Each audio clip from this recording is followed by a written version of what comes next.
दूसरों को सम्मान दो, बड़ाई दो, सब ही मानप्रद, पर आप अमानी। अपने को नीच मानना, सम्मान स्वीकार ना करना। अमानिना मान देना है, अमानी होकर दूसरों को मान देना। यदि तुम्हारा सम्मान हो रहा है तो फूलो मत, हर्षित मत हो। किसका सम्मान होता है?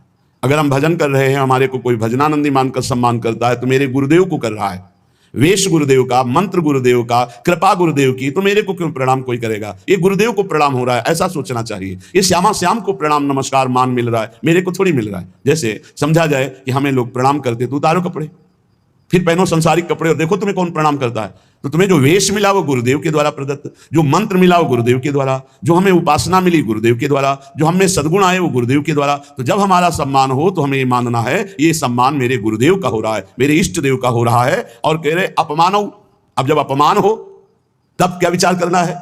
तब ये विचार करना है कि मेरे किसी पाप का मार्जन कराने के लिए ये भगवान मंगल में विधान किए हुए हैं। जो मेरी निंदा हो रही, मेरा अपमान हो रहा है, ये मेरे किसी पाप का मार्जन हो रहा है और आनंदित होना चाहिए।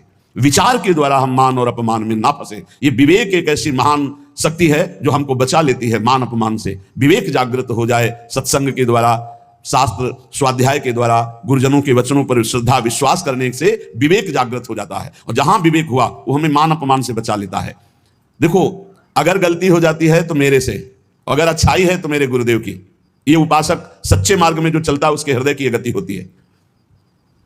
गुण तुम्हार समुझे निज दोषा, अगर गलती हो गई तो मेरा अपराध है, और अगर अच्छाई बन गई तो मेरे गुरुदेव भगवान, मेरे इष्ट देव की कृपा। ऐसे ही सम्मान हो रहा है तो इष्ट देव गुरुदेव का, और अपमान हो रहा है तो मैंने कोई गलती की है पूर्व में, उसका प्रायश्चित हो रहा है। इसमें तर्क वितर्क की जरूरत नहीं, ये परमार्थ है। श्रद्धा और विश्वास से चलो, लाभ प्राप्त हो जाएगा।